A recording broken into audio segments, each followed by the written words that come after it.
Welcome back to High, Wide, and Handsome, a racing podcast right here on the Arson Brothers Network. Full crew again tonight. Matt Klein, Jeff Griffith, Sean Allen, and Michael Sizemore.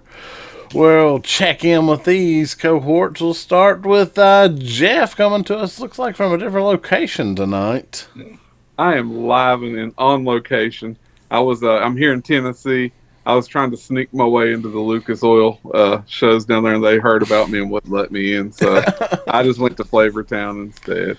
But I am here. Well, there you go. Sean, how about you, sir? What's been going on?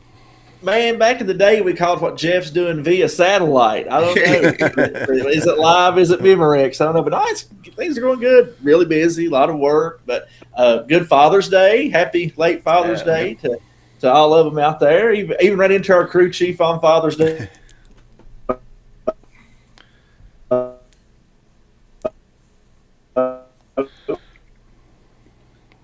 we lost Sean for a second there. But that was a wild ride there. and I lost Jeff. I could see y'all. There are some storms in our area. I did think about that before we went on. So potentially some technical difficulties could happen tonight. Who knows? Lightning in the air and in our hearts. Yeah. Size, what's been going on with you, brother?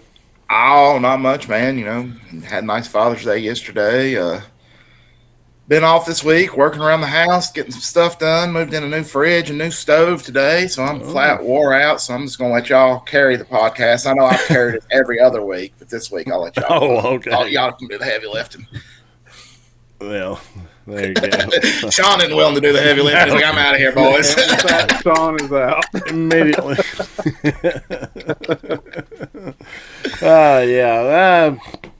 Same here. Watched some racing, spent some time with crew chief Kendall for Father's Day yesterday. We watched San Diego together, and it's been a week.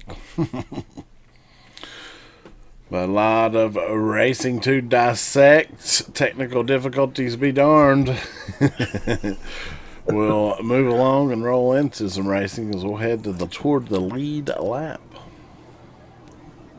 That puts us on the lead lap where we dissect all things NASCAR.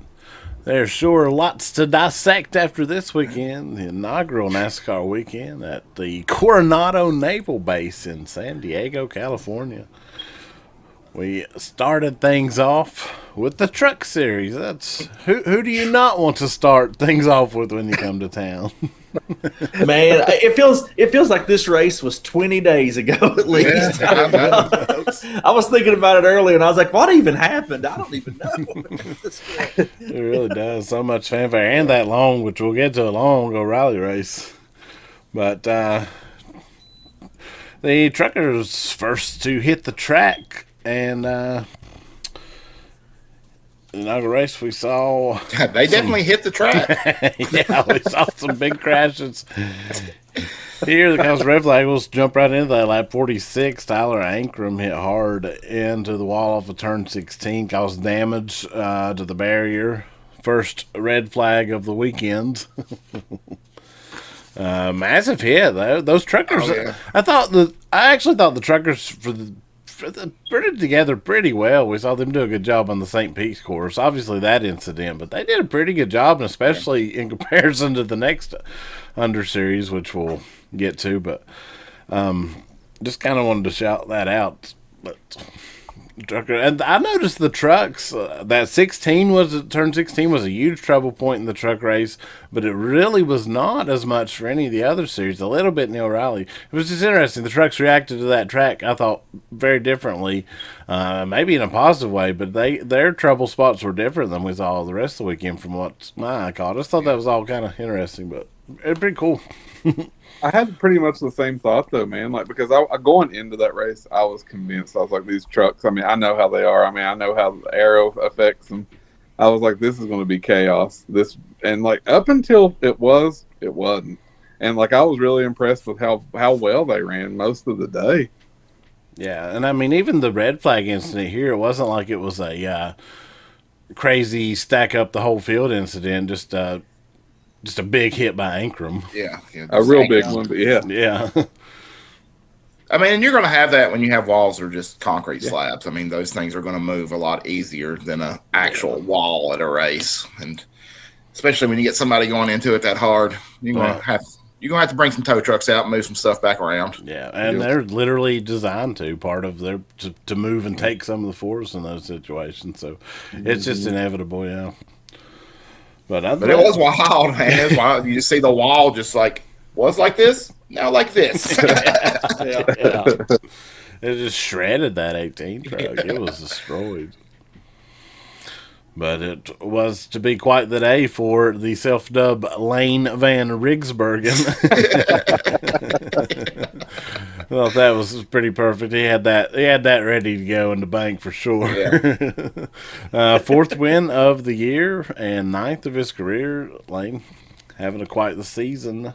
Mm-hmm. Put him extended his points lead a bit actually as well with this win. But it looked like for a minute there it was going to be quite the upset from Tyler Reif in the Nice Motorsports Chevy. Him and Hemrick battle, or Hemrick as well, looked like going to pull the upset for a minute, but Reif got out front and felt the pressure from Van Rigsbergen. Kind of did that fake out in the mirror. It was a perfect move, and Reif overdrove. But, I mean, props to Reif, got up there and almost pulled it off. Yeah. Man, when Hemrick was up there racing with him, it felt like you could almost feel the nerves coming out of Daniel's truck there a little bit. Because it felt like, is it just me or was he freaking out, man? He's like, I'm going to wall this guy. I'm going to do anything I can to stay here. It didn't work out. But, hey, man, it was a lot of fun to watch, though, I'll tell you. Yeah, I agree. And yeah, it was. I mean, I think that was one of the most clear examples I've ever saw of somebody that's just a veteran of a series versus a rookie, because he knew just the right move to use to, like you said, psych him out. But man, such props to Rife. I mean, running up there and almost winning that, and you got to think that really bodes well for his future as well. And just getting to see Lane show that personality at the end there, he's a great personality for the series. And just, I don't know, man, I was impressed with that ending quite a bit actually. Yeah, I agree all around. Super fun ending, and I mean, big props to Lane. I think Lane cementing himself as someone that is to be discussed in these young guys coming up in the future. Some of the truckers get overlooked a bit, I feel like, at times, but I don't know. And judging by Sunday, the truck series might be where you need to be pulling these guys from anyway. Oh, yeah. Oh, there's a whole discussion to be made of that, man. I mean, because, how many times have we heard now just how different that O'Reilly car drives versus the Cup car? You almost can't help but wonder if maybe that O'Reilly car, if you're in it too long, might be a little bit of a negative effect to your Cup career. It may be jumping straight from trucks to the car might be the move. I don't know. I mean, there's certainly thoughts and discussions to be had there. I definitely agree. Really interesting. And we talk about all these young kids in the truck series, but I think there was an old head there running about 15th, up in the top 10 a little bit there for most of the race. Mr. Jimmy Johnson, Mr. coming back to California and showing out there a bit. Truck upstart. I think maybe in the top 5 led laps for a bit. Sailing the lead there a bit. 7 times showing out for a bit. He was. Man, my heart was beating out of my chest, boys. I'm just telling you now. It felt like old times. there were so many legends in this race, and I got turned on a little bit late, and I was looking down at the bottom. It was like, McMurray out. I can't remember. Boyer maybe was in this one, I think. No. Oh, whoever it was. Another one was out. All those guys out. And then I looked at this showing the top 15. Jimmy Johnson's like, oh, wow. I kind of expected him there with the other old guys. His second ever truck race. Yeah. Which is that's crazy, ain't it? But he did say when they had him on the post race for the Cup series that he did say he was planning on racing more trucks in a variety of ways. Some of that off road stuff he likes to do and otherwise. And he kind of threw down the gauntlet to Dale Jr. and Jeff Gordon and said, "Where are y'all at?" So I thought that was pretty cool too. Yeah. Let's see that happen, please. Yeah, let's do it. Absolutely, yeah, that was super fun to see. Also, did mention McMurray. He had he had a rough day. He said he was never be back in a truck or any race car again at the end of his day. Justin Marks was the other guy I was thinking of who was down there at the bottom. Yeah, Justin Marks was in the field. And bit of a rough day there as well. Also, not a regular at this point, Parker Kligerman in the field. His day went a little better. Looked like he was going to have a good finish. He had quite the altercation with Adam Andretti. Those two big into it on the track and then big into it off the track. Yeah. Parker confronted Andretti. Andretti, in my opinion, chose the lowest route of making fun of a stutter. That's really doing nothing but showing your colors a bit there. And I mean, I don't know what else to say. That's a bad situation. Parker basically saying you may be Andretti, but I got no respect for you. But I mean, at that point, I don't know. That was quite the situation, though.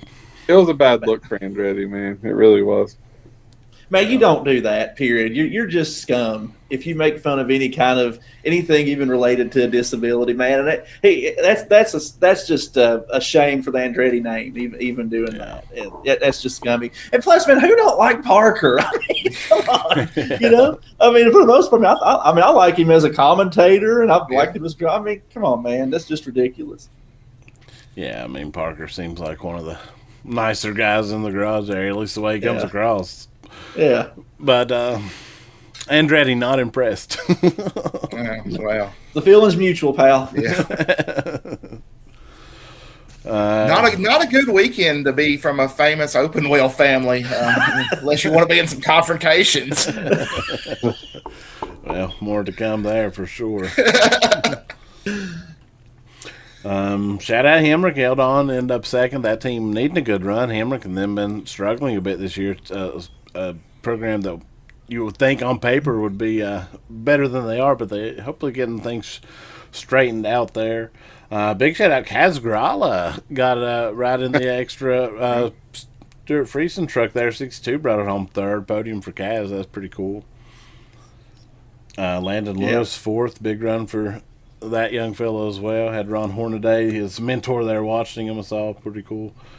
A couple of the Rams there, Haley and Queen in the top 10.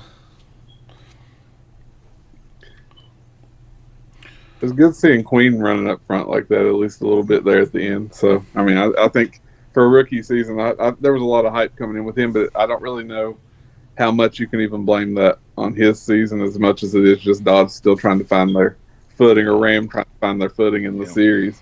But overall, like I said, it's always nice to see those Rams run up front a little bit, just so you can kind of get a perspective on where they're maybe progressing, because it's always healthier for the series to have more OEMs in it. Absolutely, yeah. Yeah, and I think Queen's put together a solid little rookie season, sitting 14th in points. And as you said, all things considered, especially with that being Rams' first year, that's I don't think it's anything to hang his head about so far. And all that program does, as you just mentioned, seem to be getting better and better. So we'll see where the future bodes for that. I've been thinking about this Ram team. Spire, mainly Spire. Too dang many trucks. Get rid of like two.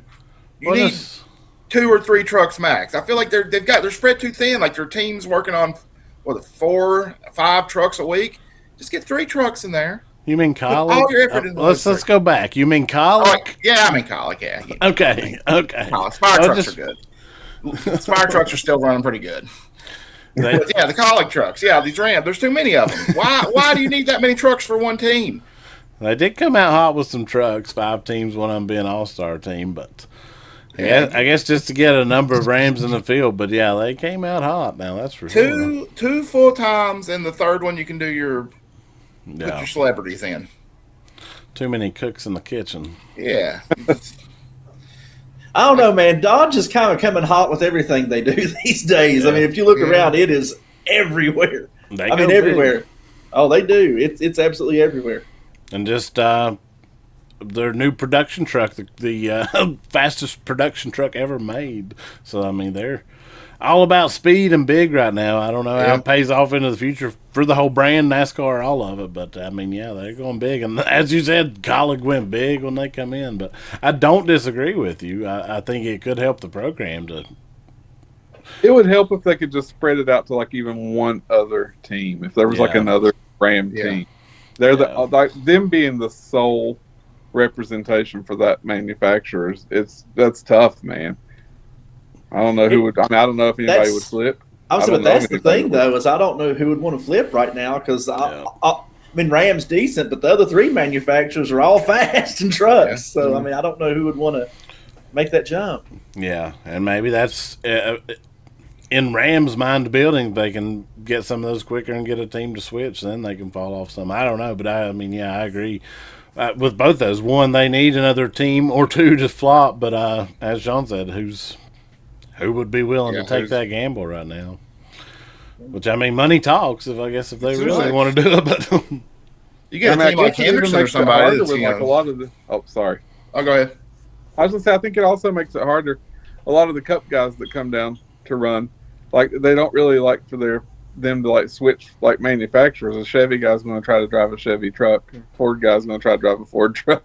Like, well, it's not as so I mean, that doesn't help them either as far as like teams wanting to switch to Dodge. It's like, well, they can't really bring in as many of the celebrity drivers that are current Cup guys, I guess you should say.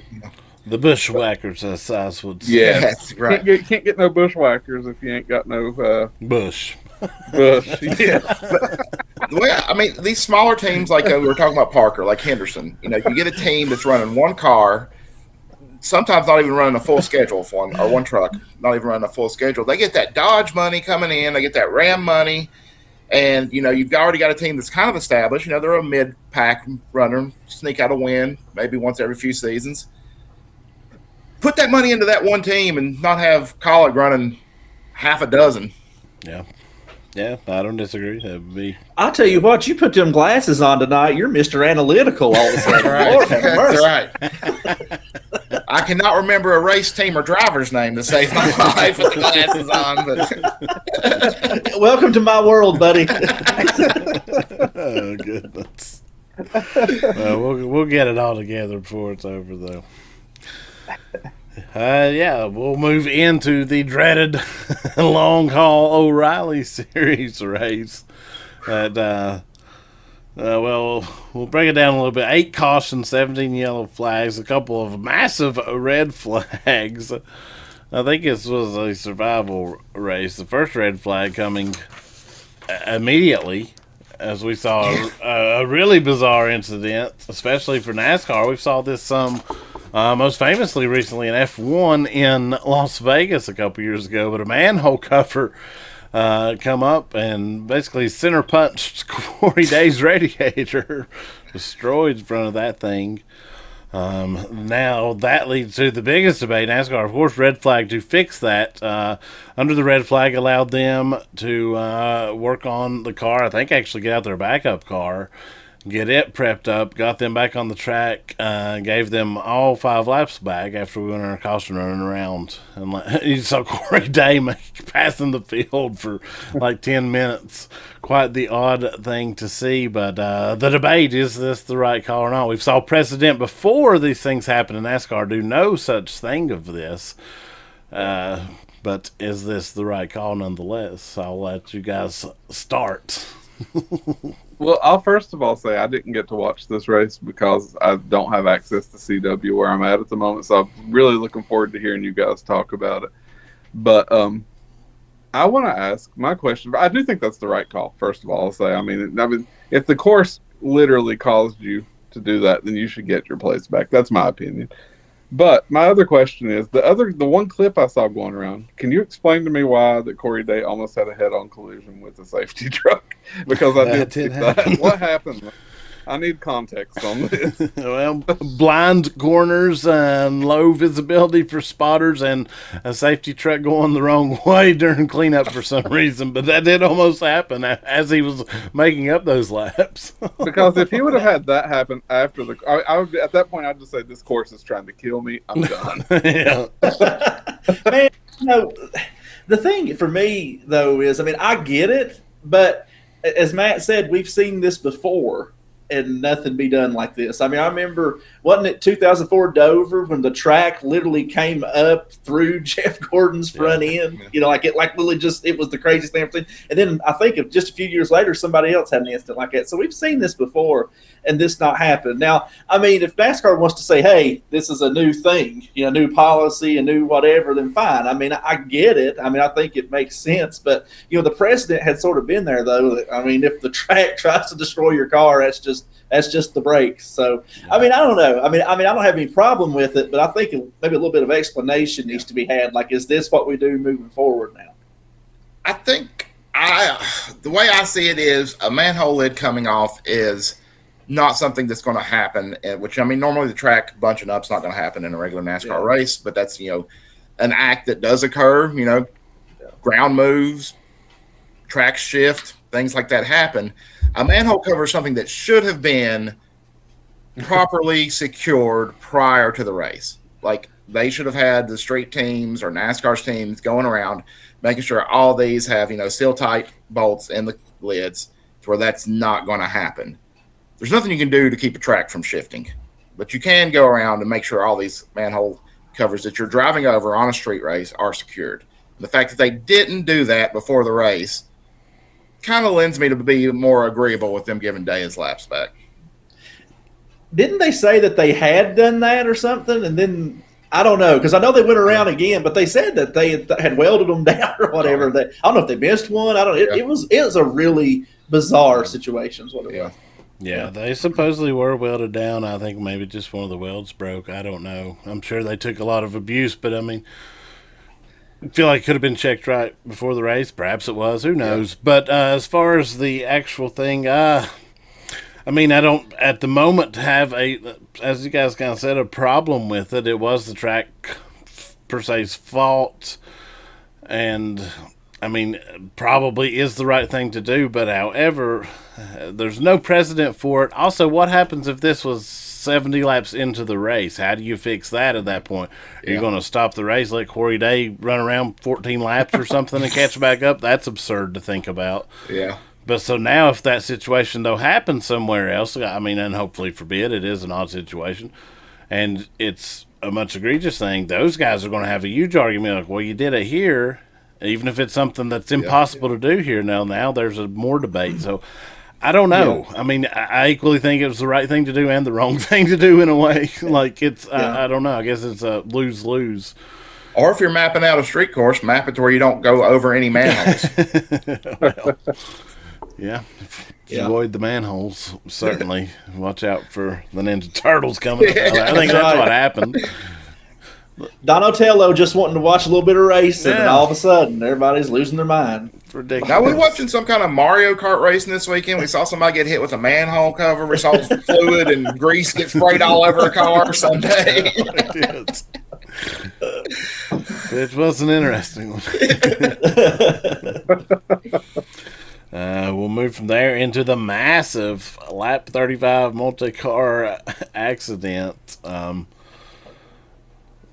We saw Sheldon Creed get destroyed. Or no, it's not Sheldon Creed. I'm all off there.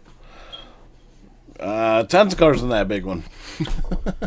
Anybody you name, Matt, you're going to have it right. So, because it was a rough one. It was.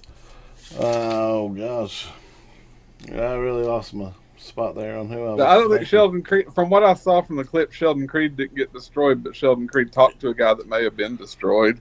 Sheldon absolutely did talk to a guy that was destroyed. We saw a fan jump the fence during the red flag from that crash. We saw a fan jump the fence, climb over, run to Sheldon Creed's car. Apparently, he asked Sheldon Creed, "Are you guys still racing?"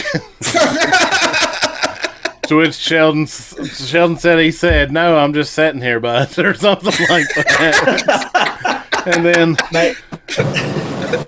losing Jeff. But then apparently Sheldon said, "Well, then can you check my damage?" And so that guy really didn't know what he was talking about and was clearly drunk at that point. And then he just kind of ran off and jumped the outside fence. Props to him on that fence climb, though, the one we could see. And in flip-flops, that was impressive.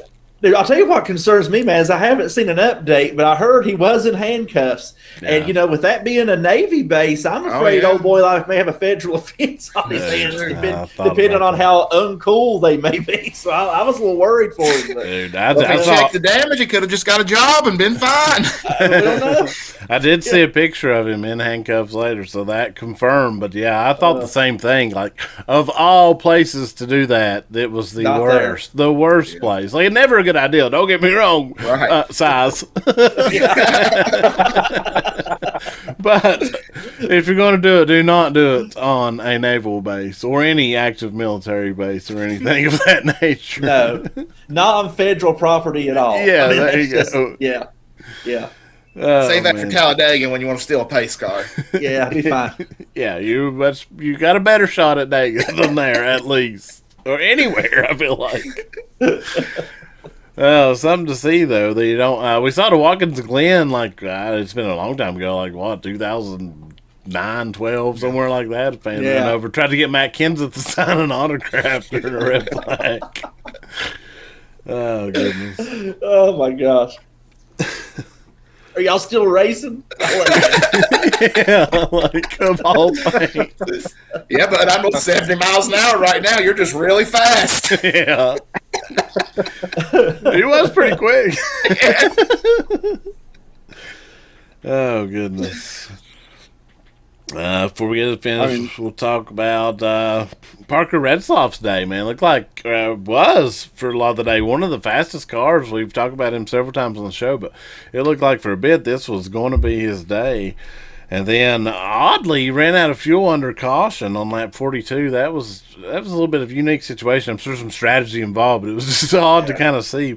But ended up fighting back for a ninth place finish. So, I mean, solid. But I thought they were going to have something to say at first. Yeah, the irony in, my favorite social media post by a driver last year was when Connor was dominating and he was having a bad race, and he said, "I just got passed by Parker Blank and Redsloff." Well, Parker is now running better in his series than Connor is in his. So there's some irony in that. Every time I see Parker and how well he's doing, I kind of think about that and chuckle. Of course, his response was, "What did I do?" So I love that. Yeah. But I think about that every time he's running well. Sean, me and you've referenced that nonstop since last year. So yeah, it's kind of funny. Every time I hear Parker, that's what I think about. Yeah, me too. But he's running so well, man. I love it. Yeah, it's really fun to watch. Alfredo had some speed too. He was in that incident, but he was up there having speed too. I feel like the second half of that team kind of getting it together too. An impressive little team there all around, and certainly Parker being the flagship. It's fun to watch. Absolutely. Looked like it may be Taylor Gray's day for a bit. Him and Carson Quapple doing some battling there. Carson got by, and Gray put the bumper to Carson, sent him spinning. We saw some post-race fireworks a little bit there as Carson come to him, got up in the car, letting him know his feelings, I guess. But maybe a nice little O'Reilly Series feud brewing there. I'll tell you, these boys that got the firepower of O'Reilly about 5 or 6 years ago, that would have been an entirely different situation if you remember some of the things we saw not too long ago. Yeah. When you had Noah in there, and oddly enough, Ty Gibbs would throw hands. Yeah. I mean, it was just wild, man. I kind of missed that. Cole Custer, we saw him. Oh, that's true. Hands. We saw some dudes. Right. In the truck, so there was a few years there. Everybody was rough in the underseries. It was, man. I forgot all that, but you're right.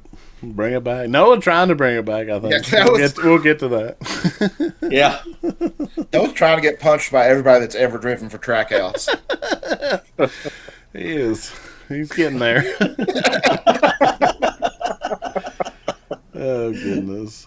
Break down the win, though. It ended up being capitalizing on that Gray and Quappa situation. Austin Hill pulled off a huge win, an emotional win, certainly his and RCR's first win since the tragic loss of Kyle Busch. You saw him with the burnouts over the Kyle Busch tribute. Emotional victory lane. They tried to talk to Richard Childers. He couldn't even talk for crying. So, I mean, there's certainly probably not a more patriotic team, if you want to say, as well in the series. So, props to everyone involved there for a big win. Yeah. Man, you know how frustrating it is when you miss Kyle Busch, want to celebrate Kyle Busch so much, and then every person you see who really celebrates Kyle Busch, or people make him put your head through your desk. That's kind of where I was. That's kind of how I was. I mean, don't get me wrong, it was actually a really awesome celebration. All joking aside, and I really liked the burnout with the 8 they had there and all that. That was cool. And poor Pop couldn't get his words together, and that was it was cool. Yeah, no doubt. Yeah, moves us to Sunday show, the big one. We'll talk a bit about the fanfare and pageantry leading up to it, and certainly all weekend, but just that Prime did a 2-hour big long pre-race. So much stuff with the military, all the naval people. Just huge pomp and circumstance around it, and I mean that positively. Just wanted to speak on it.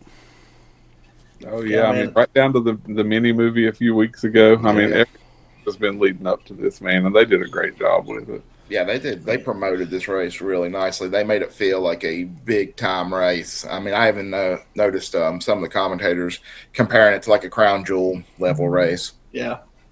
Man, I forgot this was Prime's last week, and I was really bummed when they mentioned that. I was like, no, man. I love a 2-hour pre-race and an hour-long post-race, and I could just watch the track randomly for, 30 minutes before it even started. I mean, now you got to go to TNT, and I get what I get, but, Yeah, we will miss you, Prime, for sure.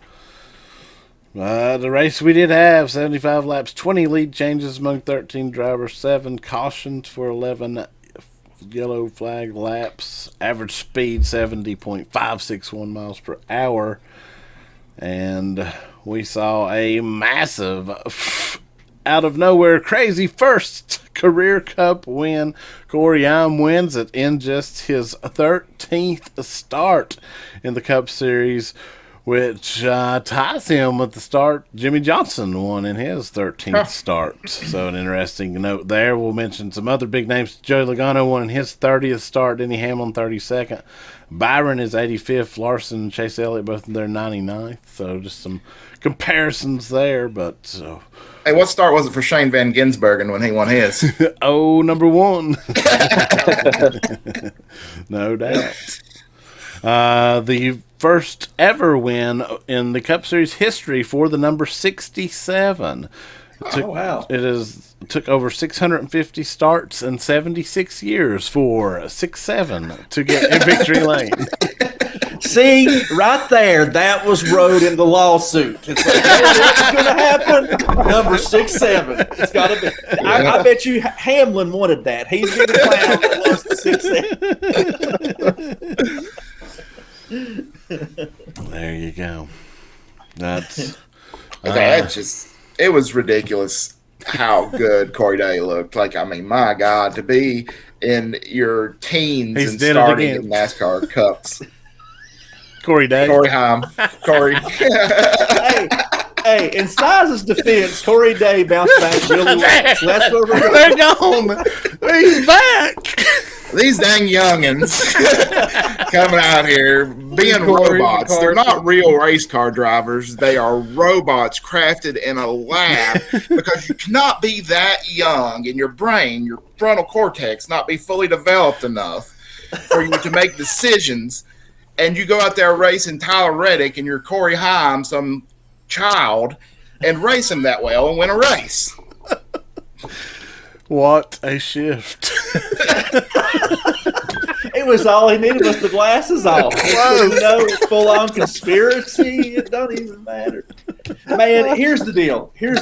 Like him, not like him, I don't care. That's as impressive as heck.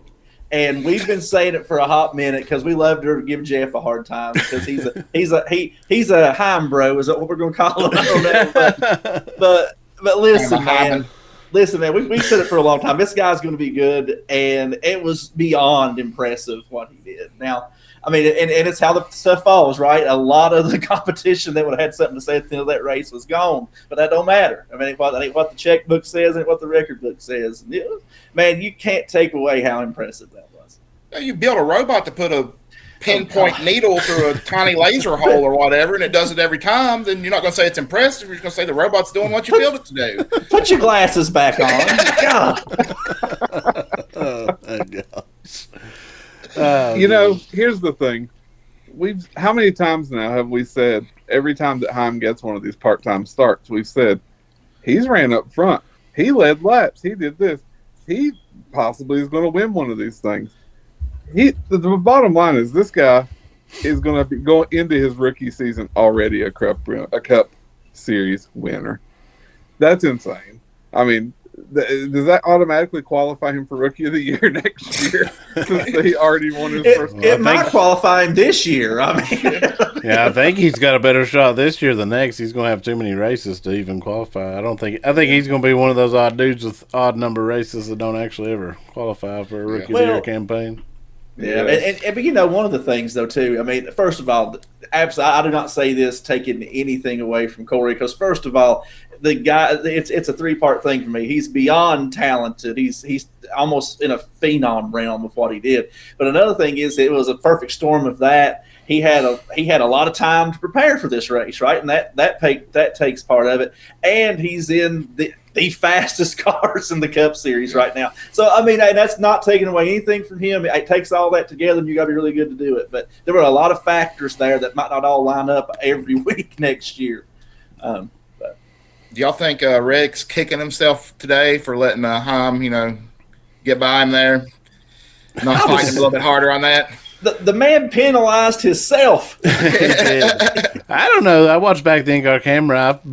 I mean, yeah, maybe he is, but I feel like if he'd have gassed up, they both was going into the wall. So it was what really was going to happen there from what I saw. But it was interesting. I saw a lot of hate on Reddick's move, kind of letting him go. But Reddick drove in there too hard, got up into him, just kind of let it off and let everybody gather himself up. And if you watch Reddick's in car, he had to kind of gather it up too. So I think while he wasn't as egregious, but I think he would have ended both their days. And then his tire ended up getting cut down. It wasn't the tire on the same side that he got into from what he said. He said he just was overdriving so hard there that he thinks he blew that tire.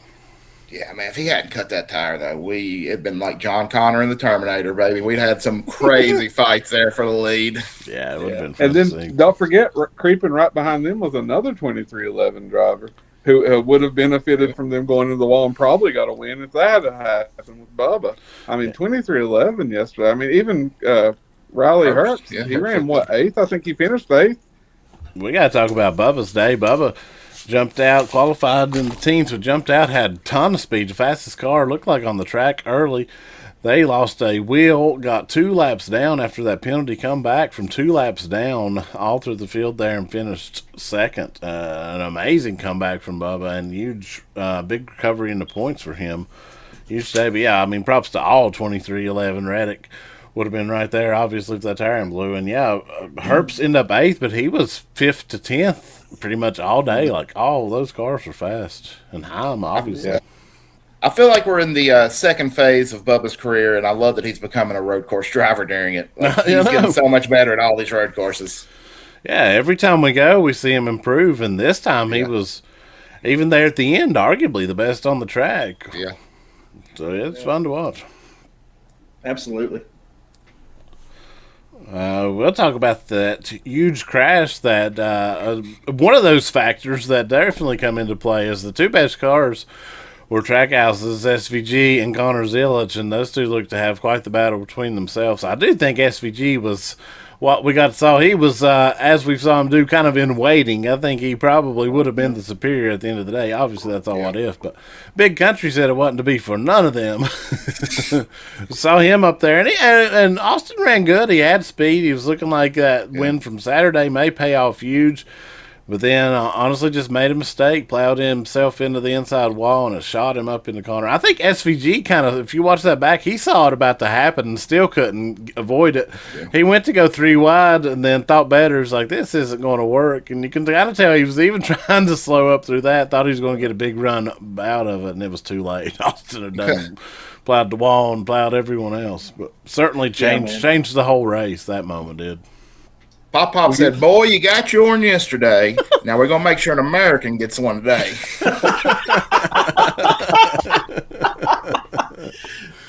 You know, I did notice yesterday, though, before that accident, I do think you're right, Matt. I think he did see it and was tried to back off a little bit there because he knew what was getting ready to happen. And but I noticed SVG was being a little bit more physical than we sometimes see him. Yesterday, like he was tapping people left and right and getting a little bit into people. That's Mr. Busher.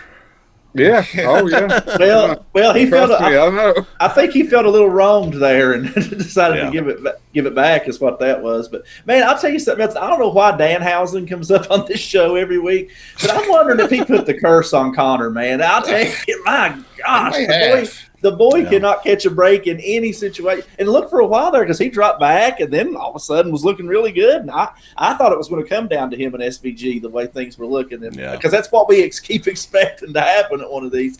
And my gosh, man, that boy can't catch a break. He really can't. Yeah, you hate to see it on a day that, I mean, at least was going to have a great finish. It certainly seemed like, and still disaster. So hopefully he can get it together next week in Sonoma and get a good run, another shot for him to do it there. They need it desperately, everyone on that team. Yeah, it's just so crazy to think about the parallels with last season when we had like 2 historic in like the lower series with Connor's run in the O'Reilly series or Xfinity last year and Corey Heim in the trucks. And then like coming into this season, one guy getting a full-time ride in the Cup Series, the other guy not. And like just to see how differently that those 2 things have went this year, as far as like one guy yesterday getting his first Cup win while the other guy is just like struggling in like a lot of reasons it's not even his own. It's just crazy to look at the fate and how things have went with that. I think the parallels are so weird. Yeah, it's super interesting, that's for sure. I mean, it shows that all that glitters isn't gold because, you know, Zilich, he took a ride, he got a full-time ride. And he went to a team that is struggling this year, like probably having their worst year since they've been founded. And Corey, you know, he got told by the big boss, Mr. Jordan, hold on here, boy, and we'll get you a ride. And they're putting him in one of the best teams currently in NASCAR, like the team that's in a manufacturer that's dominating and a team that has pulled off 3 wins already this season. So kind of waiting that long game kind of may have paid off a little bit more for Heim. I know it sucks not having that full-time ride this season, but at least next year you might be somewhere pretty good. Yeah. Yeah, no doubt. Interesting. We'll give a shout-out Zane Smith, another good run, brought it home 4th. We've talked about him the last few weeks, a couple solid finishes. Then quick cars and not got the finish, but got it today. Todd Gillen from that camp didn't get the finish, but he was kind of up there all day too. Big shout out for Allmendinger top 5. I mean, obviously you think of Allmendinger road courses, but we've talked about it a little bit here. That team with no support due to that Ram situation on the truck side. But Allmendinger said, "Support be damned. I'm gonna will this thing," and he did just that. Busher recovered for 6 after his incident with SVG. Busher, I thought Busher at one point, at least early, looked like one of the best cars, and maybe had some incidents not happen. Could have been a different story there as well. I can't help but wonder that last pit that he made, if he hadn't, would that have made a difference? Or do you think that the tires was just going to? Do you think he was a sitting duck without that pit? I think they got in between, and just due to cautions and stuff. I think them, Blaney, really they all finished right together. Them, Blaney, McDowell, Priest, kind of even. Yeah. They got kind of in the middle of a strategy there, and they were just in a bad situation. They were either going to be stuck out too long on tires or have to pit too late to get in that upper echelon. I think just kind of strategy got stuck on them. And that actually, Jeff Kendall was talking about that during the race. That kind of little pack there kind of got, just their strategy kind of unfolded, not like I'm sure they hoped. There at one point, I was expecting it to be Busher, Zane, and Blaney battling for the lead because they were all kind of on that same pit strategy. And then that last pit, they all came in. I was like, well, maybe they think they've got a better chance on new tires than they do standing out there and trying to fight for it. But I thought that would have been interesting to see what happened if they had risked it and went out there on that last run without taking that pit. Yeah, for sure. I mentioned Denny Hamlin with a solid 14th. We thought this would be Reddick's week to extend back that points lead. Instead, he lost some more momentum in that points lead. Hamlin only, I think, 9 out now from the lead. So that did not go as Reddick or the 45 team wanted, at least. That was such a close race. It's man, again, you don't need to manufacture the drama because look at this. I mean, really, at one time we went from how many hundreds point whatever lead, now we're down to like 8 or 9. So it's 8. crazy. It is 8. Got it here. Yeah, it's really wild. Maybe he can get a little back at Sonoma, but even that, and on the turn of that SVG, I don't know that we didn't see SVG's chase contentions go away yesterday. He needed to have one of those max points days both of these 2 next weeks. And obviously now he is doing better at the ovals. He could surprise us here posted this. But on paper, at least, he needed to have 2 max points weekends, this weekend, that. And he got almost nothing this weekend. So that a big blow. He's 17th now. And, I mean, I think probably we'll have a good run next weekend and jump back up in that chase. But a lot of tough tracks coming up before the close that it's going to be hard for him to hang on now, I feel like. But we'll see. They're from about 14th down. It's really close, too. Yeah. So, I mean, it's going to be hard to hang on. But you never know. Yeah, absolutely. He's obviously been much better at oval, so he may surprise us yet again post these road courses. Yeah. Ryan Preece definitely had a day he needed yesterday to get back in the contention, man, with the stage win and decent finish. So that was a huge day for him. I mean, Shane falling out and him falling in, but I mean, next week could change everything again, just like you said. I mean, and all like Sean said, it's all so tight right there. I mean, 1 or 2 dudes have bad runs, you go way up or way down, and there's kind of little sections of the points. There's 1 and 2, Blaney kind of on an island. Then there's some few guys that are real close, few guys that are real close. It's really interesting, real fun to watch. Man, and when you look at it, some of those names that are just under the cut line, dude. Joey Logano, Brad Keselowski, Ross is right in there, man. It's nuts when you look at it. Hey, Ross has slowly kind of gotten himself a little bit back on track, I feel like, the past few weeks. I mean, compared to where they were, yes, but I think they're still a long way from where they need to be. Yeah, for sure. Or want to be. Yeah. But my one question I have is, can you guys imagine where Ryan Preece, like, how different would things be if he had 25 more points? Yeah, that's true. I just wonder.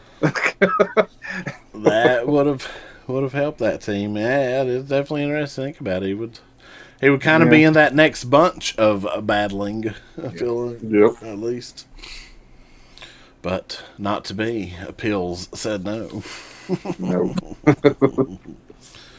I mentioned to touch a little bit of news that came out this week before we move on. New driver for the Wood Brothers Racing next year, Jesse Love, announced to take over that car. We'll get everybody's thoughts on that. I mean, I think it's a good fit, man. I mean, I think they're looking for somebody young and another one of these like phenoms like we're starting to see pop up all over as far as young development guys that could turn into the next superstars. And Jesse Love definitely fits that role. I mean, he was the champion of this series last year, and things definitely don't seem to be going as smoothly at RCR for him right now. And I think that's probably a big reason why is because he's moving on. I'm looking forward to seeing what he does in that Wood Brothers car. I always kind of pull for the Wood Brothers, man. Yeah, I absolutely love the Wood Brothers. Go ahead, Size. But I like it. I think Jesse Love's going to be a good fit there. I think he's going to be a great driver for Wood Brothers. Might get him the next win. It does kind of solidify to me that Wood Brothers is a feeder program for Captain now, Penske.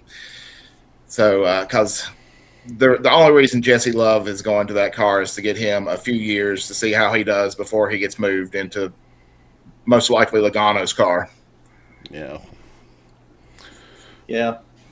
Yeah, but I mean, if you're Jesse, that ain't a bad spot to be in, right? No. If that is what it is. I mean, I don't know that we're going to see. It's kind of like what we were talking about. Size you talked about a little bit ago about Trackhouse, Connor, and all that. I mean, I don't know that we're going to see Jesse setting the world on fire in the 21. But if he performs well enough to move on up to one of those Penske rides, when Penske, somebody other than Blaney gets it figured out again, I mean I mean that's a good landing spot for him, no doubt about it.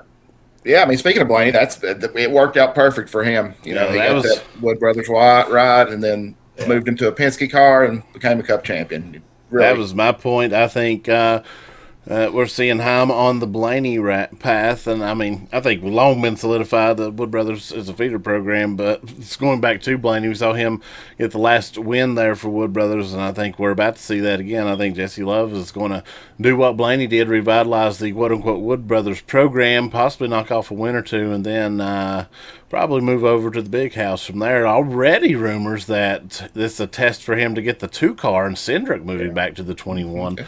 I don't know. I think we'll see when we see that. There's always been rumors every time that 21's come open that they're moving Cindric to that. It's never happened. So, I mean, we'll see how that goes. But I think I'm really excited to see how this program goes. I think it's basically like the Blaney experiment all over again. And I think it could I think it's got potential to pay off equally as well into the future. I think Jesse's future's bright. I think he's a really good young talent. Which I kind of thought we were seeing that with Harrison when they moved him to the 21, and just too many. I mean, he got a win there, but you had this legacy driver who set the world on fire in Xfinity, and then they moved him up to that to kind of feed him in. But I guess it didn't work out well for him. He's back in the Xfinity or O'Reilly system now. But yeah, I hope. I always want the Wood Brothers team to do well, so I hope. The problem Harrison had and the same problem Berry has, and this is what you should look at and realize, if you go to Wood Brothers, I mean, obviously you need some good runs, potentially a win, of course, but don't DNF them to death, because Harrison DNF'd to death, Josh is still DNFing them to death, and I think they just probably even as a Penske program, probably just don't have the budget for that, so they just see him, if you DNF a lot, you're gone.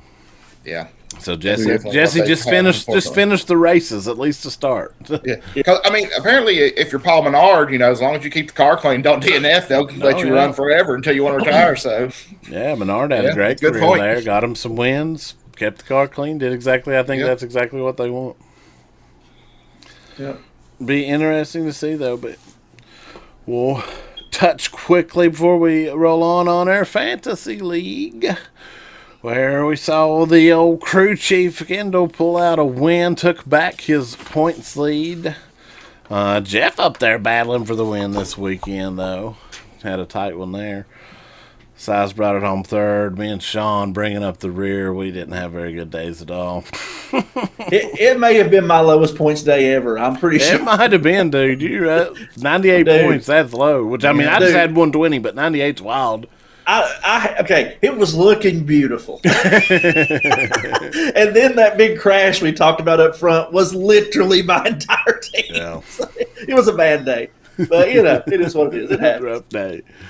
Well, I had Corey Heim, but I also had SVG. So yeah, Corey Heim helped me quite a bit. Hey, SVG. Props to you for taking Heim. That's quite the bold gamble, and I mean, paid off. Still big points today. Pretty cool. Jeff, I promise you, nobody's going to a road course and not taking SVG, so don't worry about it. It's going to balance out no matter what. That's what I kind of figured. I was like, well, that's a handicap, but all of us have got it. So. Yeah.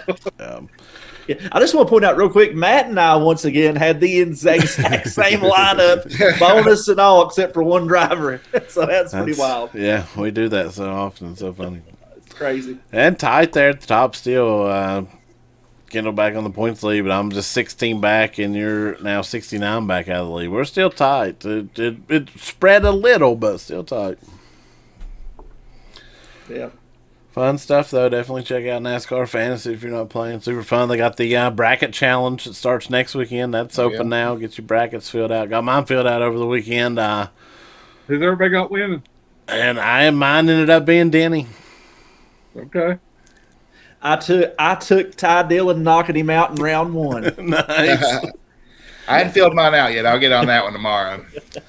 Well, I filled mine out, and to no one's surprise, mine came out with the winner being Chris Buescher. Oh, okay.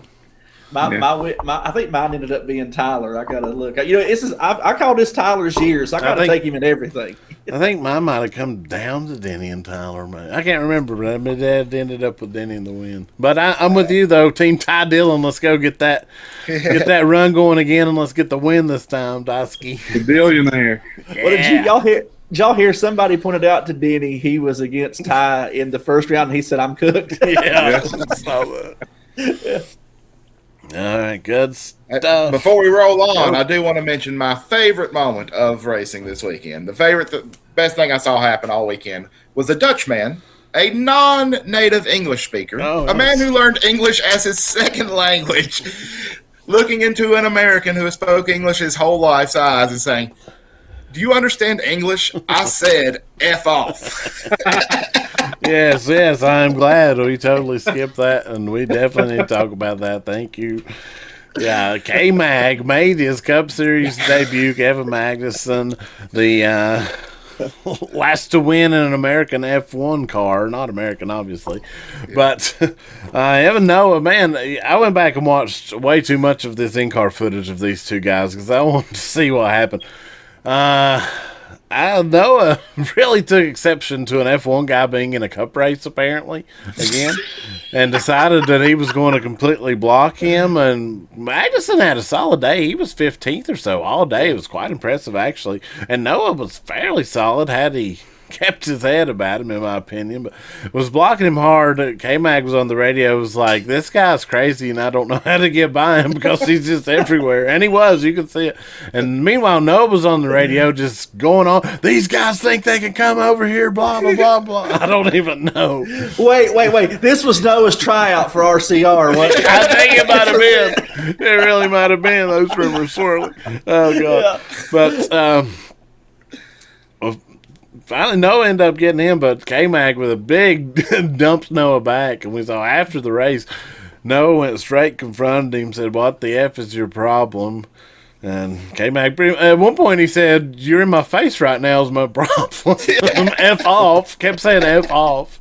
And finally Noah did. He just kind of F'd off, which, I mean, I don't know if the naval base is the place to pick a fight in general, but it's certainly a wild situation. It was so, like, I have never seen one person just be so upset. Like, Noah was like a little chihuahua dog just going crazy, and Magnuson's just standing there like, "All right, F off, go on."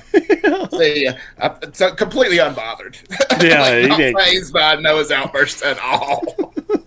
Totally unbothered. Did you guys see the side-by-side comparison from Talladega Nights with Ricky Bobby and Sasha Baron Cohen and him? It was like imitating art here, and I was like, "That's actually pretty accurate." It was. It's so good. Funny stuff. But all things aside, K-Mag, I'd like to see him have another run. He had a solid day in that 91 car. That would be pretty cool to see. K-Mag still I'd love to see We'll Trackhouse bring him in for some more road courses. Put him on an oval, too. Let's see what he can do. Yeah, let's try it out. I saw post that interview with him. He did say he had fun. He was still laughing about the Noah thing. They asked him if he'd ever experienced like that while racing before, and he was like, "No, but I've watched enough NASCAR. I know how these guys are. I was ready for it. Come on, I don't care." Hey, listen, K-Mag, we do know that Noah will throw hands. Now, listen, he'll pack a whipping too sometimes. He's like them old guys I grew up with that would say, "I might get whipped, but you'll know I was there," kind of thing. just put that out there. Yeah, Noah very much sums up the "I might get whipped, but you'll know I'm there" crowd. That's right. Oh, gosh, good stuff. It does seem like at least someone, anytime these F1 guys or whatever come over, someone takes exception to it in the field for whatever reason. It's really interesting. It's crazy. It really is. Oh, goodness. All right, we will wrap up the lead lap. That moves us beyond the banking, where this week it's all about the IndyCar series from Road America, where we saw a pretty eventful one, a wild comeback win for Christian Lundgaard. who on the very first lap had issues, ended up at the back of the field, come back to win this thing. Second win of the season, but it was a heartbreaker for Marcus Armstrong. Only 4 laps to go, and his engine let go, which set the way for Lundgaard's victory. There was Alex Blow started on the pole. Looked like he was going to be absolutely dominant, as we know him to be. His thing got ruined by a speeding violation on pit road. Forced him with a drive-through penalty, ruined his day. But really, that was kind of the moment that shifted the whole race, that opened up some strategy and took the fastest car kind of out of it. So definitely made it interesting. Ended up being, with that caution that from Armstrong's incident, ended up being a kind of a one race dash with Lundgaard and David Malukas there, and Lundgaard held off. Really wild there on that last steal as well. Jeff's boy Will Power in an incident with Graham Rahal. They collided. Rahal was extremely upset and wanted Power to be penalized. He did get his wish as they reviewed it and penalized Rahal. They found him to be the one blocking and cause of the wreck. So he kind of darned himself there, if you will, and took them way back in the finish. And then I think he got hit with the old "smeller is the felon." He really did. He really did. That was kind of a funny situation.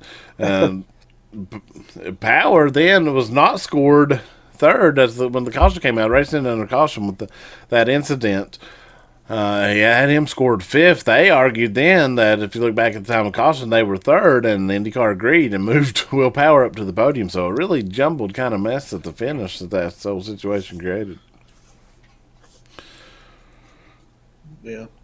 But yeah, I'm looking forward to. I haven't got to watch this whole thing yet. I did check out the highlights. I've got it recorded to watch when I get back home the full race. But I just want to say, it's like we talk about Palou and his dominance, but like I've noticed this year, like according to circumstances or whatever, it's been a lot more competitive, and you're seeing a lot more different names up front than just him compared to last year. He still feels like that looming threat and that final boss was there, but it's like you're seeing a lot more guys besides just him, and it's made for a really interesting IndyCar season. Yeah, I agree 100%. And I mean, Malukas is still a fairly large lead, but I mean, he is closing a little bit on that points lead as well. Mm-hmm. As we're seeing Palou with some troubles here the last few weeks. Be interesting this last stretch of the season. So Kiffin Simpson with a lot of speed thought he had his first career podium, but the Will Power argument bumped him down to fourth, but still a great run from Kiffin as well. Then, speaking of penalties, Joseph Newgarden, he crossed the line ninth. He got hit with a massive 30-place penalty for causing collision with Nolan Siegel on the final lap, dropped him all the way back to 22nd, so a huge blow for him there. It's really kind of wild last handful of laps especially, and created a bit of odd situation for scoring, just some stuff you don't see every day. I mean, everything worked out very quickly. Like, it wasn't anything that was, oh, is it this, is it that, we're waiting, but still just you don't see so much happen at once at the end of the race like that every day. This is like the episode of IndyCar Law and Order. So there's like all the Dum-dum.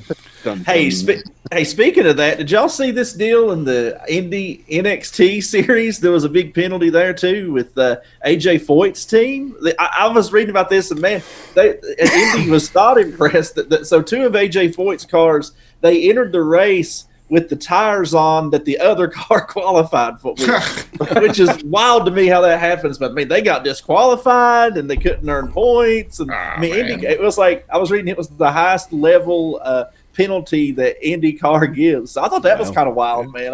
I'd never heard of that. Like, they had each other's tires on. I mean, ain't you ever been out with your boy and you're like, man, that's a good pair of shoes? And he's like, I like that pair of shoes. And I was like, well, just switch shoes. I bet they traded size like a hat. Like a hat and a cold Budweiser. There you go. Yeah. But I believe that penalty would be called the kissing cousins penalty. I'm giving very scientific names to all these IndyCar penalties this week. Yeah, a lot of penalties in that series this weekend. Absolutely. But that will be it for the IndyCar and for Beyond the Banking this week. That puts us on the Bull Ring Report, where we break down the dirt tracking, the short tracking, and the ARCA series, which is where we're going to start. So, the ARCA series up at Berlin Speedway in Michigan, where we saw the JGR dominance continue, but it wasn't to be Gio this time. The other one, Max Reeves, out there, the cookout kid, if you will, his first, at least, national ARCA win of the season. Fourth career victory, JGR's third consecutive win in the ARCA series. But Thomas Annunziato gave him a great battle. Those two had a good battle kind of all day until late in the race. And Reeves kind of drove away. Ended up winning by almost a second. Stand by my opinion that they should have ran the ARCA race at the naval base with all the other series. No. And I still say you are crazy. Yeah, that just for the sheer chaos of it. Hey, I mean, Corey Heim, he was an ARCA guy at one point. Yeah, he was. Made his way up through there. I mean, ARCA, you got like 2 to 5, 6 guys usually that's going to be good and can handle it, and the rest of the field's going to be on the Golden Gate Bridge for some reason. So I don't know. All right, I'm into it if they would have put Cletus in it too. Yeah, absolutely. I'm down here on a boat, boys. Talked about before, shout out a couple of the women in the ARC series. Taylor Reimer ended up 4th and Isabella Robusto 5th. It's only second time 2 females in the top 5. Last time at the Illinois State Fairgrounds in 2024. So pretty cool stuff there. Sweet. Well, that's one of my favorite things about the ARCA series right now is like how many awesome female drivers are in it. Like most of my favorite people to watch in ARCA are female drivers, and like that's awesome, I think. Yeah. Yeah, it is really fun to see. I can't wait till one of them pops off a win. I think it's going to happen within the next at least couple of years, if not sooner. I like watching the ladies and the squirrel. Yeah, absolutely. Put them together, you got Squirrel Girl. There we go. All right, we'll move along into the Lucas Oil Late Model Series, just down the road from Jeff, actually, at the Smoky Mountain Speedway.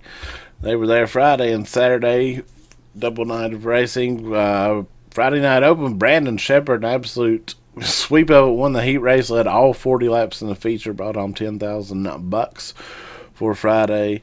Moved to Saturday, the Smoky Mountain Moonshine Classic Saturday night, where we saw a bit of a surprise. A hometown hero snuck out, got a win in the big series. Dale McDowell pulled off the win, $30,000. Started on the front row, led all 60 laps.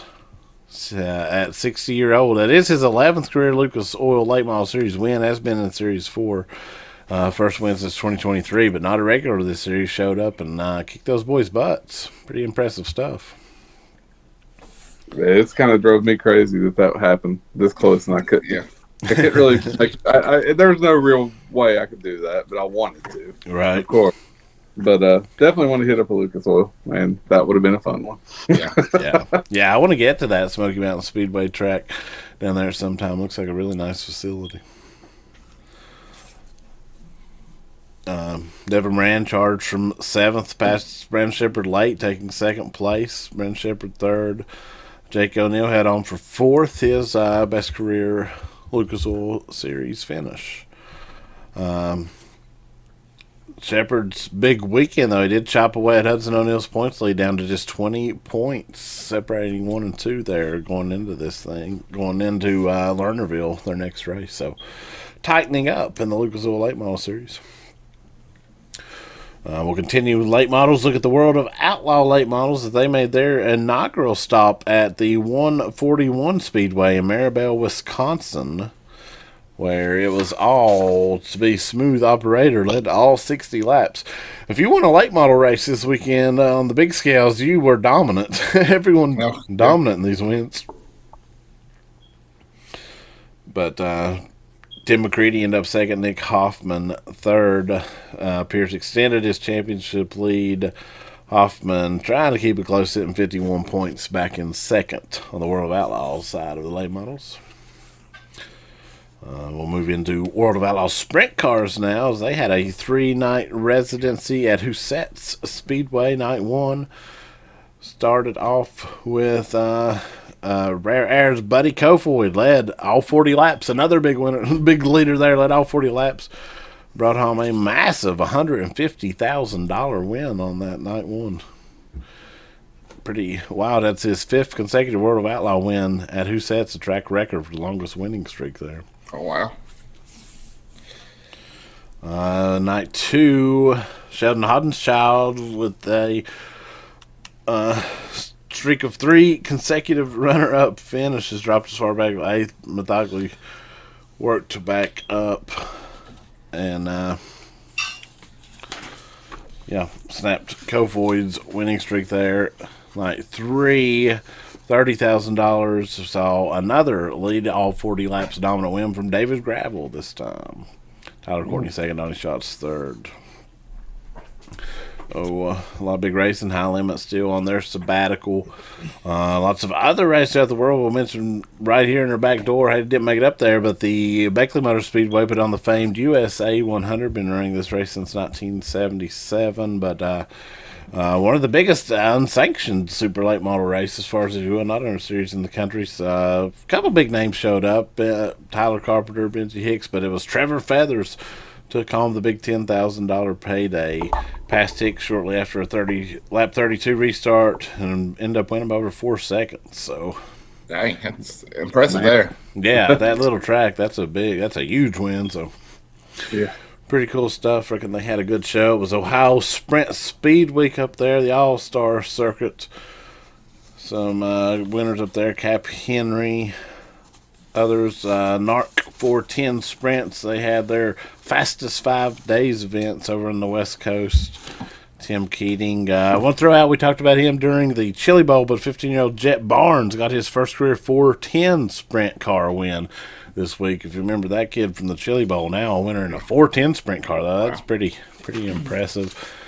Had some USAC racing going on. Brody Aroa with a dominant win there. So, as always, lots of racing all around the country.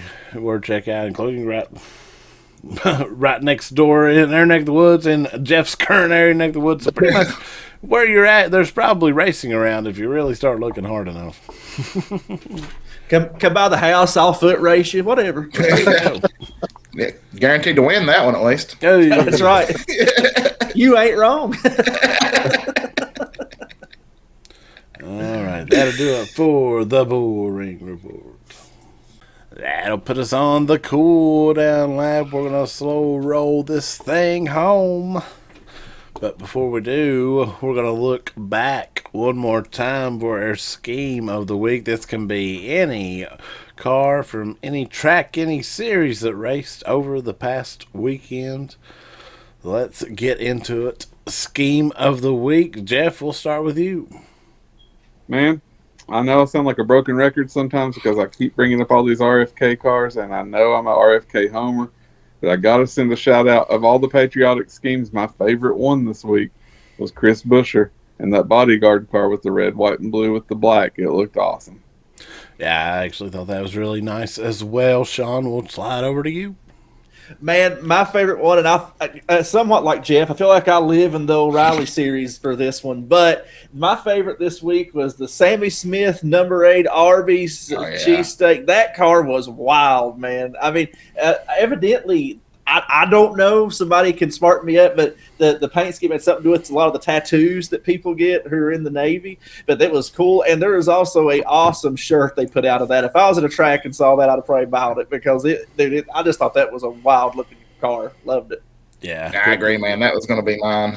That was Sailor Jerry. They make a rum Sailor Jerry, but he was a tattoo artist known for that style of tattoos, right. And that it looked so cool on that car. Yeah, it was an Arby's cheesesteak. I mean, how are you going to turn that down? That's right. No doubt. Yeah, I really enjoyed that one as well. Size, we'll check with you. Well, I was going to go with Sean and pick that Arby's, but my second one was the Tyler Reddick Pala Casino? Pala? I don't know. I like that coloring. Kind of remind me of the colors that was on that Catherine Legg elf card that I picked earlier in the year as the scheme of the week. The way the purplish pink kind of faded into the gray. Thought that was a cool looking car. Yeah, I like that as well, especially just that color scheme made it pop real good, made the pink pop. I'm going to give it to Spire Motorsports and Carson Hocevar's number 77 Spectrum Chevy, kind of painted to match like a fighter jet. We saw that a few times before, and I thought that was one of the better takes at attempting to do that. I really enjoyed that scheme, especially there at San Diego. Cool. Yeah, real fitting for the naval base there. It looked real awesome. A lot of good paint schemes this weekend, I thought. Yeah, there was. I mean, obviously a ton of patriotic ones, but just a few cool ones thrown around as well. I thought the Project 91 K-Mag's car was pretty cool looking. Mm-hmm. I like that one. That's got it on my list here. Of course, I had I liked Roger Caruth's throwback to the early days of Junior Motorsports, and that one. I thought that was a good one. And I really liked Jimmy Johnson's paint scheme on Sunday. It had like some type of, I don't know, scenery there on the side from the area. I thought that was really cool too, the Carvana car. Yeah, I think that was all supposed to, like, I just all think about it once, like, represent his life and career somehow, like, artistically. Okay. I mean, probably more to it than I'm giving it credit for, obviously. But, yeah, just saying, I thought that was super cool as well. Yeah, it was cool, yeah. I don't know if it was designed as a throwback or what, but Ricky Stenhouse's car this week gave me a lot of vibes of the old, like, Kurt Busch Sharpie. I don't know if it's just the way that S was written on there and the colors and stuff, but it definitely made me think about the old Kurt Busch Sharpie schemes there on that. I thought the exact same thing, so I thought that it looked like that. It's funny y'all bring that up because the way that was also written on the front, I thought it said Supra, and I was like, wait a minute, I am lost. You know, another one that I mean, honestly, I love it, and I'm gonna have to give it to the terrorist Austin Hill as like a backup, just because like that would have been Kyle's car, but I love that when Cheddar's does their patriotic scheme. I think that's one of my favorite go-to patriotic schemes. It looks good with that red, white, and blue. So would have been better if that was a number 8 on there, but we'll take it. Yeah, they do a good job with those, I think. I thought I liked the winner's car, Corey Heim's 67. It was patriotic, and then the touch of the O'Reilly green I thought was just enough to, you'd think, make it odd, but it kind of made it work for me. I really like that. Our friends at Alpha Prime with another one. I thought LeVar Scott 45 Local Pacific Beach was on the hood, but again, with those wild colors, I thought that was a cool car. Man, another one I liked was Christopher Bell's, just because it looked like there was a polar bear or teddy bear on the side of it. But it was kind of cool looking too. Craftsman, I thought that was pretty neat. You mean Brent Marks? Oh, was that Brent Marks? Okay, I'm looking at the wrong car. Yeah, the number 20, whichever one. You know, when I was looking at this, when I was looking at it, I was like, wait, ain't he D-Wall? I am very lost right now. Yeah, we didn't touch on that actually in our cup talk, but very interesting. Bell come out of the car. Yeah. Man, I was wondering if things had worked out a little better there mechanically. I was wanting to see what would happen, man, because he's he's a good road racer. Yeah, absolutely. Oh, yeah. I think he got thrown right into the fire. And, I went back to watch some in-cars around him just showing, I forget, somebody put a compilation together. It was like, here's how Cup Series treats rookies. And, like, everybody going by him was giving him little nudges, door rubs. Like, it is real. It was interesting. But yeah, lots of good schemes this week, though, for sure. Absolutely. I feel like we say that every week anymore. It's a good time for paint scheme fans or what have you. Yeah. Mm-hmm. But now we will look forward to Sonoma, California. Sears Point for us old guys. And we're going to try to predict a winner for this final road course of the year. So here we go. Pick your winners for the Cup Series race at Sonoma. Size, we'll start with you. Well, I think, we talked about how these two races were going to be his battle back into the high point of the lead of the point system, and we didn't see it happen this last weekend due to some tire issues, but I think Tyler Reddick's getting it done this weekend.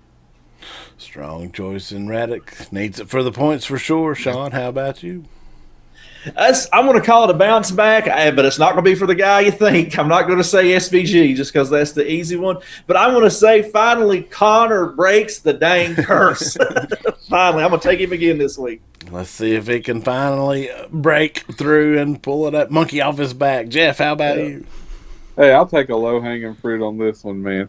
I'm going to say it right now. This he's on a little bit of a losing streak. He didn't win a road course this week, but I do think he'll win at Sonoma. Back-to-back Sonoma wins for Airman SVG Shane Van Gisbergen. Yeah, hard not to take him, but I'm going to give it to someone near and dear to Jeff's heart, Mr. Busher, back at road course victory lane. We saw him looking strong in San Diego. I couldn't pick SVG because he still ain't sent me my dang Sonoma sticker. So, still got stickers in my hand. I can't predict him to win anything, especially not Sonoma. Well, mine's back there. Sonoma Raceway. Yeah, I don't know why you didn't get that. We've all got I don't either. Everybody else got theirs and must have hate me over there in California. They heard you like to run on tracks. Yeah. That's what it is. That's what it is. I They're got afraid this. that you'll take that as an open invitation. I got that, and I got a hero card from Connor back there, so I'm just covering the bases of guys who send stuff. There you go. That's what it is. All right, good stuff. We'll see what happens staying in California, actually, for the Cup ride. And lots of other races next week. Breakdown, of course. Check us out. If you haven't subscribed right here, Arson Brothers Network. Of course, High, Wide, and Handsome. All air videos will be here. Other stuff. Just dropped a vlog from Dollywood last week. Should be coming this week. Size and I's adventure to the Fly Away Home Festival. And I'm sure some other stuff coming forward from there. But check out the socials, High, Wide, and Handsome, Facebook, Instagram, TikTok. Same for Arson Brothers Entertainment, or kind of parent company there, if you will. But we will be back next week, whether you want us to or not. Been real and it's been fun, gentlemen. We'll say good night and good luck.